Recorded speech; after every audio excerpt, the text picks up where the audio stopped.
విజయనగరం జిల్లా తెలుగుదేశం పార్టీ ప్రక్షాళనపై అధిష్టానం దృష్టి పెట్టింది. పార్టీని నడిపించే సమర్థుడైన సారథి కోసం అభిప్రాయ సేకరణ పూర్తి చేసింది. త్రిసభ్య కమిటీ నివేదిక ఆధారంగా టీడీపీ హైకమాండ్ నిర్ణయం తీసుకోనుంది. కూటమి ప్రభుత్వంపై వైసీపీ నేతలు చేస్తున్న విమర్శల్ని విజయనగరం జిల్లా టీడీపీ నేతలు తిప్పికొట్టలేకపోతున్నారా? దీంతో పార్టీకి నష్టం జరుగుతోందన్న విషయాన్ని గ్రహించిన అధిష్టానం ప్రస్తుత కమిటీని పక్కన పెట్టి కొత్త టీంను నియమించనుందా? జిల్లా టీడీపీ అధ్యక్ష పదవి కోసం రేసులో ఉన్న నేతలెవరు? అభిప్రాయ సేకరణ కోసం పార్టీ పంపిన త్రిసభ్య కమిటీ ముందు బల ప్రదర్శన చేసిన నాయకులెవరు? టీడీపీ జిల్లా కమిటీలను త్వరలో ప్రకటిస్తామన్న ముఖ్యమంత్రి చంద్రబాబు నాయుడు ప్రకటన తర్వాత ఆశావాహుల్లో హడావుడి పెరిగింది. ఎవరికి వారు తమ అదృష్టాన్ని పరీక్షించుకునే క్రమంలో పార్టీ నేతలను కలిసి చర్చిస్తున్నారు. ఎవరికి స్థానం దక్కుతుంది, ఎవరి పదవి ఊడుతుందన్న భయం పట్టుకుంది. విజయనగరం జిల్లాలో ఈ హడావిడి కాస్త ఎక్కువగానే ఉంది. అధ్యక్ష స్థానం ఎవరిని వర్తిస్తుందన్న అంశం చుట్టూనే చర్చలు సాగుతున్నాయి. జిల్లా టీడీపీ కొత్త కార్యవర్గం ఏర్పాటుపై పార్టీ అధిష్టానం దృష్టి పెట్టింది. ప్రస్తుతం ఉన్న కమిటీపై వ్యతిరేకత ఎక్కువ ఉందని పార్టీ పెద్దలకు అందిన నివేదికలు చెబుతున్నాయి. దీంతో పార్టీని సమర్థవంతంగా నడిపే నేతనే ఎంపిక చేయాలని చూస్తోంది. టీడీపీ నేతృత్వంలోని కూటమి ప్రభుత్వం రాష్ట్రంలో అధికారంలో ఉన్న విజయనగర జిల్లాలో మాత్రం శాసన మండలిలో ప్రతిపక్ష నేత బొత్స సత్యనారాయణ ఫ్యామిలీ పెత్తనానికి అడ్డుకట్ట వేయలేకపోతుంది జిల్లా నాయకత్వం. పార్టీ హైకమాండ్ కు ఇది అంతుపట్టడలేదు.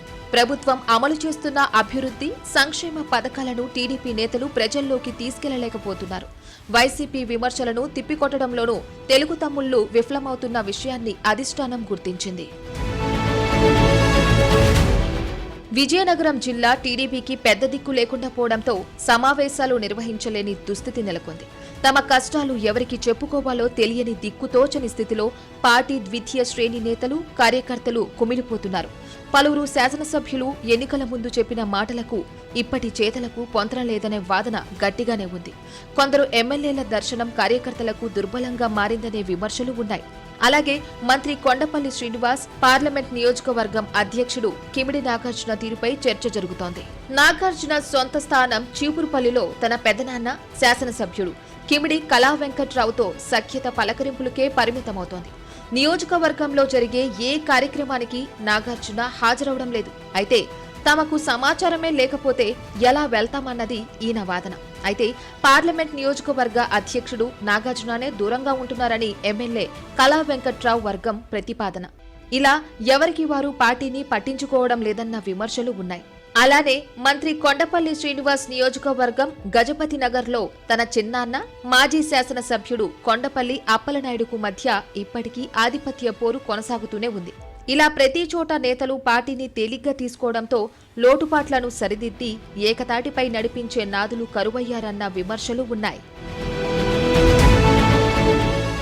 టీడీపీ క్యాడర్కు భరోసా కరువవడంతో పార్టీ సీనియర్ నేతలు షరీఫ్, గన్నబాబు, మంత్రి వాసంశెట్టి సుభాష్తో కూడిన త్రిసభ్య కమిటీ విజయనగరం టీడీపీ జిల్లా అధ్యక్ష పదవి కోసం ఆశావాహుల నుంచి దరఖాస్తులు స్వీకరిస్తే 15 మంది పోటీ పడడం ఆశ్చర్యానికి గురిచేసింది.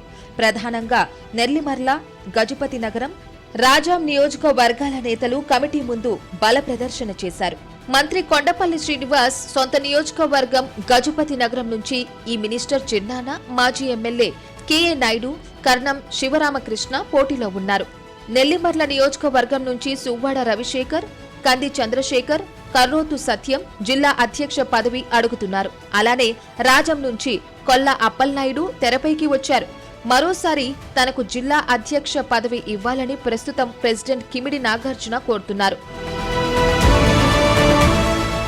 కమిటీ సభ్యులు దరఖాస్తుదారులతో విడివిడిగా మాట్లాడి అభిప్రాయం సేకరణ చేశారు. అయితే అధ్యక్ష రేసులో ఉన్న నెల్లిమర్ల తెలుగుదేశం సీనియర్ నేతలు సువ్వాడ రవిశేఖర్, కంది చంద్రశేఖర్లో ఒకరికి పదవి దక్కొచ్చని భావిస్తున్నారు. నియోజకవర్గం జిల్లా టీడీపీ అధ్యక్షుడిగా ఎవరుంటే బాగుంటుందన్న అంశంపై పార్లమెంట్ నియోజకవర్గం పరిధిలోని శాసనసభ్యులను, నెల్లిమర్ల ఇన్ఛార్జ్ కర్రోతు బంగారాజుతోనూ కమిటీ సభ్యులు చర్చించారు. ఎంపీ కలిశెట్టి అప్పలనాయుడు మాత్రం జిల్లా టీడీపీ అధ్యక్ష పదవిపై తన అభిప్రాయాన్ని చెప్పకుండా ఎవరికి బాధ్యతలు అప్పగించినా కలిసి పనిచేస్తానని కమిటీ దృష్టికి తెచ్చారు.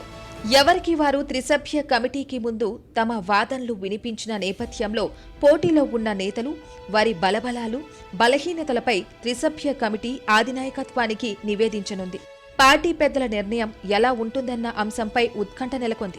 మరి ఎవరికి అవకాశం లభిస్తుందో చూడాలి.